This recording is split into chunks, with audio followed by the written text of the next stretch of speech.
Hello guys, bersama saya lagi dalam Alright Nopa Channel. Kejutan yang mengejutkan. Ini dia kerana ya dikatakan Mahathir semakin gelabah. Ya, apa tidaknya ini adalah satu pendedahan panas daripada mantan peguam negara yang diceritakan oleh Lokman Adam, sahabat-sahabat semua. Jadi persoalan kenapakah Mahathir gelabah? Kenapakah Mahathir begitu takut ya sehingga ya Mahathir ya memberi jawapan kepada DNA ya dilepaskan tanpa dibebaskan Zahid Hamidi. Jadi menarik untuk kita ikuti pencerahan daripada Lokman Adam ini. Tapi sebelum saya teruskan, jangan lupa juga untuk terus support Alright Nopa Channel dengan cara tekan butang subscribe, like dan share. Mari kita tonton dan juga dengar ya pencerahan padu daripada Lokman Adam, sahabat-sahabat semua. DNA kan kes beliau. Sebenarnya saudara, yang beliau hari ini cukup gelabah bila mana pertama sekali bila Tommy Thomas sendiri mengakui bahawa memang berlaku pendakwaan terpilih. Tommy Thomas mengatakan memang ada campur tangan pihak eksekutif. Siapa lagi lebih eksekutif tuan-tuan selain daripada Mahathir Mohamad? Sudah disahkan. Memang dia bak kata Tan Sri Tommy Thomas dalam buku Justice in Wilderness, dia campur tangan dalam memaksa peguam negara Tommy Thomas untuk melakukan pendakwaan terpilih berniat jahat dan bermotifkan politik untuk kepentingan peribadi dia. Dan selain daripada itu juga, jangan lupa tuan-tuan, pasukan petugas sudah pun menyiasat buku Tan Sri Tommy Thomas dan mencadangkan sebanyak 17 kesalahan telah dilakukan oleh Tan Sri Tommy Thomas, bekas peguam negara, dan boleh didakwa di bawah akta hasutan kerana kesalahan dia menghasut rakyat membenci Allahyarham Tun Razak, kerana perlakuan dia yang tidak profesional, penyalahgunaan kuasa. Beliau mendedahkan tentang apa yang berlaku di dalam jawatan kuasa pengampunan diraja. Beliau mendedahkan tentang percakapan beliau dengan Kebawduli Tuanku Yang di-Pertuan Agong. Beliau mendedahkan tentang percakapan beliau dengan Perdana Menteri, sedangkan beliau telah pun mengangkat sumpah sebagai seorang penjawat awam untuk menjaga kerahsiaan. Beliau macam-macam kesalahan, boleh didakwa di bawah Akta Suruhanjaya Pencegahan Rasuah, macam-macam. Ini Mahathir tak boleh nak elak bahawa memang berlaku. Dan ini kalau misalnya berlakulah apa yang dipanggil sebagai RCI terhadap dakwaan-dakwaan yang ditulis oleh Tan Sri Tommy Thomas, maka akhirnya Mahathir juga akan didapati bersalah. Apatah lagi dalam pentadbiran beliau mengangkat Ketua Hakim Negara bukan sekali, dua kali tanpa mengikut saranan daripada Judicial Appointment Commission. Dan beliau mendengar pandangan daripada Tommy Thomas saja untuk memilih Ketua Hakim Negara dan juga hakim-hakim lain yang turut dilantik oleh Tun Dr. Mahathir, tidak mengikut cadangan daripada Judicial Appointment Commission ataupun JAC, Suruhanjaya Pelantikan Kehakiman. Jadi tuan-tuan, itu sebabnya hari ini bila mana dokumen tak ada pula, kita tengok Tun Dr. Mahathir nak mengulas. Dia mengatakan bahawa Jabatan Peguam Negara mengesahkan bahawa terdapatnya kes yang kukuh terhadap Datuk Seri Zahid Hamidi. Saya nak beritahu dengan tuan-tuan, ini satu penipuan mamak bendara ni tuan-tuan. Kerana hakikat dan realiti dia, 7 orang DPP dan 5 orang pasukan IO yang menyiasat kes Datuk Seri Zahid ini mengesahkan bahawa Datuk Seri Zahid tidak ada kes, tidak ada asas untuk mendakwa beliau, dan mereka mencadangkan supaya tidak dilakukan pendakwaan. Tetapi demi untuk memburukkan imej Datuk Seri Zahid, maka Tan Sri Tommy Thomas telah diarahkan oleh Mahathir untuk meneruskan pendakwaan walaupun pegawai-pegawai penyiasat dan juga DPP mencadangkan supaya tidak ada sebarang pendakwaan. Ini tak ada langsung diulas oleh Tuan Dr. Mahathir hari ini, tuan-tuan. Okey, saya yakin ramai yang nak bertanya soalan pada saya pada hari ini. Tuan-tuan boleh tanya saya di ruangan WhatsApp 019-481-9495. Kalau boleh malam ni kita nak buat sesi soal jawab ni laju sikit, cepat sikit. Siapa-siapa yang ada soalan boleh masuk. Siapa-siapa yang nak masuk live dalam saya punya TikTok pun boleh join sama, InsyaAllah. Okey, silakan Tuk. nanti lu ada soalan daripada ni TikTok. Okey, baik. Assalamualaikum Dato'. Revolutionist My Way. Okey. Revolution. Assalamualaikum, Dato'. Waalaikumsalam. Okey Dato', dua soalan pantas. Ya. Soalan nombor satu Dato'.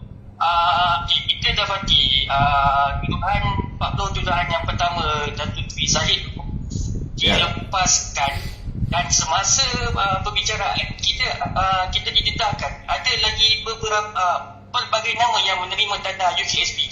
Soalannya tu nombor satu, kenapa orang tu cukup payah nak terima halnya tu? Adakah pendagang Datuk tak sampai ataupun hal ini akar umbi UMNO tak faham ataupun memang ramai yang nak Datuk Zahid ni jatuh untuk mereka ambil peluang jawatan tersebut. Itu nombor satu. Dia sebenarnya kita buat satu-satu dulu boleh? Sebenarnya dalam UMNO pun ada dua kumpulan. Satu kumpulan yang berpegang pada parti bersama dengan Datuk Zahid. Satu kumpulan ni dia pro pada pengkhianat lah, pro pada Muhyiddin Yassin. Geng-geng yang pro pada Muhyiddin Yassin macam Isyamuddin, Mak Sabri, Anwar Musa, Syahidan Kasim, Noma dan rakan-rakan yang sewaktu dengannya termasuklah KJ dan sebagainya. Mereka ni dia apa pun bagi mereka keadilan ni sekiranya musuh mereka Zahid Hamidi didapati bersalah. Walaupun pada ketika itu kita tahu bahawa Mak Sabri orang dia sendiri menjadi Perdana Menteri dan Datuk Seri Zahid bebas ketika musuh dia menjadi Perdana Menteri. Itu pun nasib dia baik saya rasa, sebab pertama sekali hakim tu dah nak pencet. Jadi nak ugut dia pun tak jalan, nak tawarkan dia jawatan naik pangkat pun tak jalan. Jadi nasib Datuk Zahid untuk kes yang pertama 47 pertuduhan itu 40 pertuduhan tu dia selamat. Apatah lagi dalam sesi pembicaraan, saya hadir dalam sesi pembicaraan tu, bila hakim bertanya dengan pegawai penyiasat, laporan polis dibuat ke atas dua orang, satu Isyamuddin Turusin dan kedua baru nama Datuk Zahid. Tapi kenapa hanya Datuk Zahid yang disiasat? Pegawai penyiasat SPRM mengatakan bahawa arahan pihak atasan mengarahkan supaya dia siasat hanya Datuk Zahid. Padahal laporan polis, laporan SPRM yang dibuat ke atas Isyamuddin dan Datuk Zahid.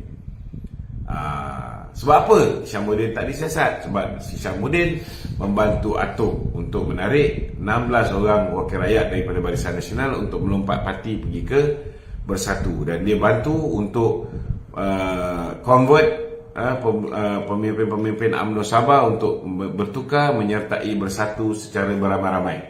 Inilah apa yang berlaku di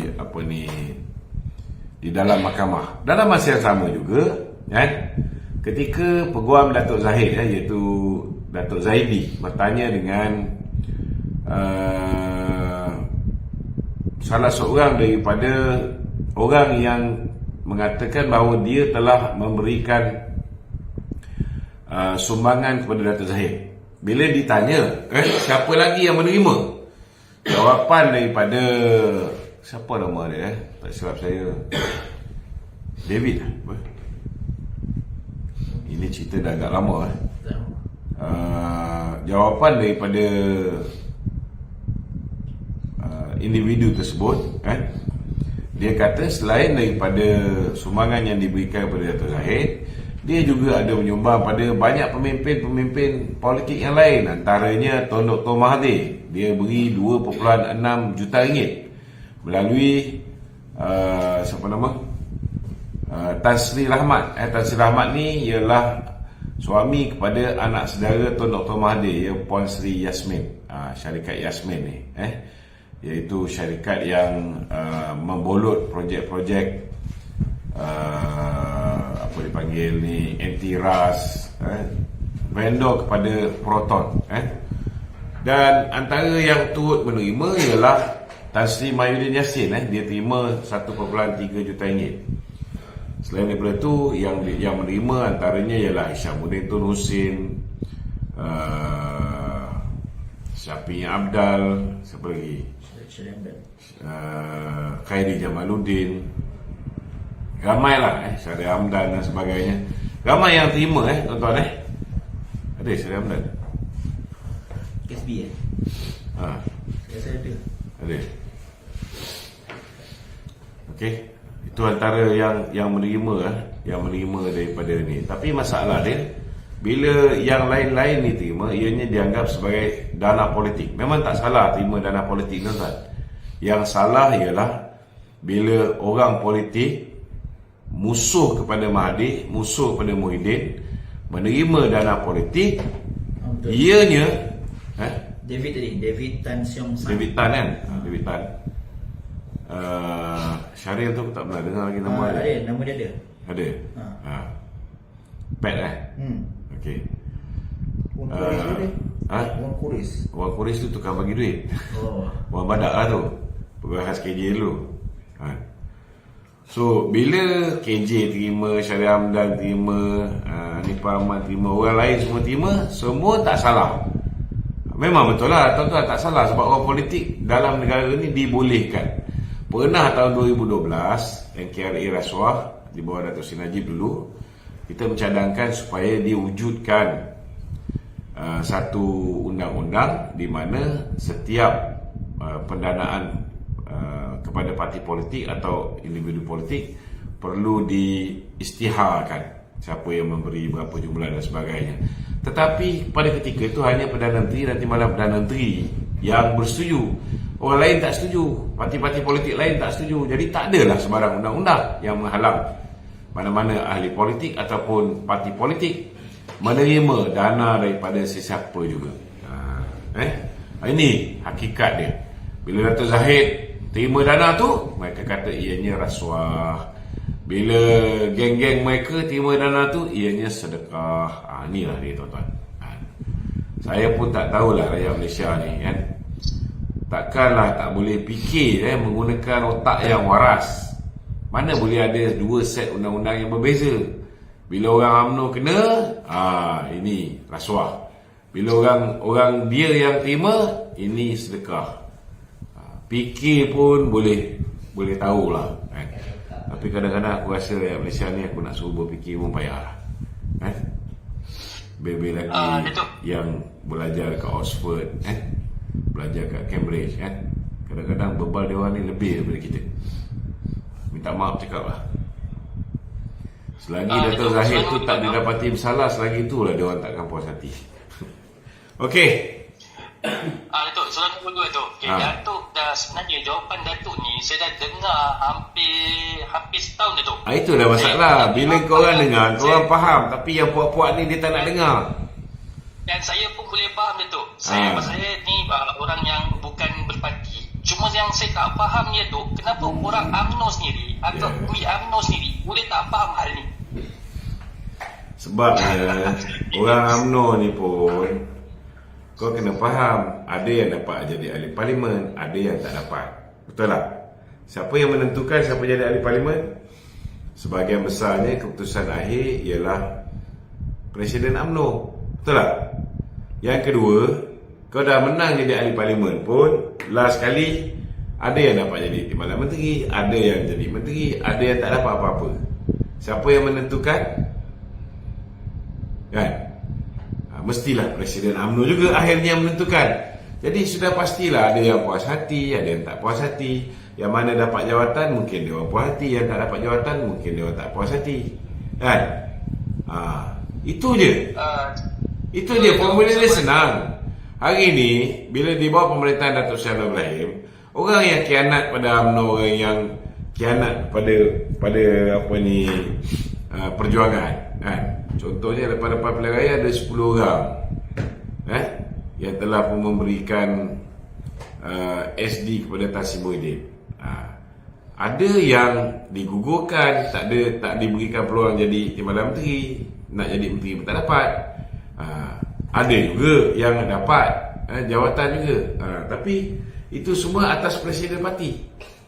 Jadi sudah pastilah ada yang nak tengok Datuk Zahid ni jatuh supaya orang dia naik dan dia ada peluang untuk naik. Itu kena faham. Okey. Datuk, jelas sekali Datuk. Saya harap orang UMNO sendiri lah. Orang UMNO sendiri yang dengar ni, perhatikanlah parti. Sebab jatuh bangun sesebuah dulu Kesultanan Melayu, jatuh bangunnya adalah Jabatan Pemimpin.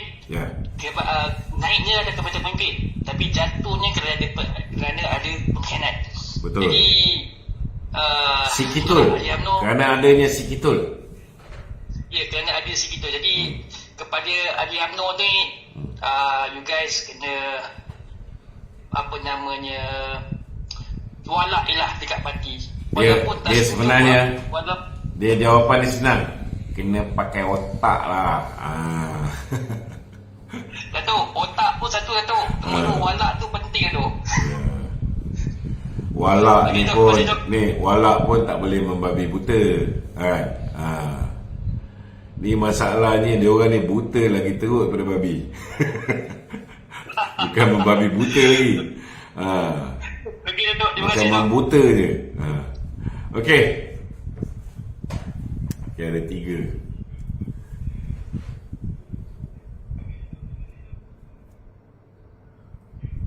Okey, silakan Syaz.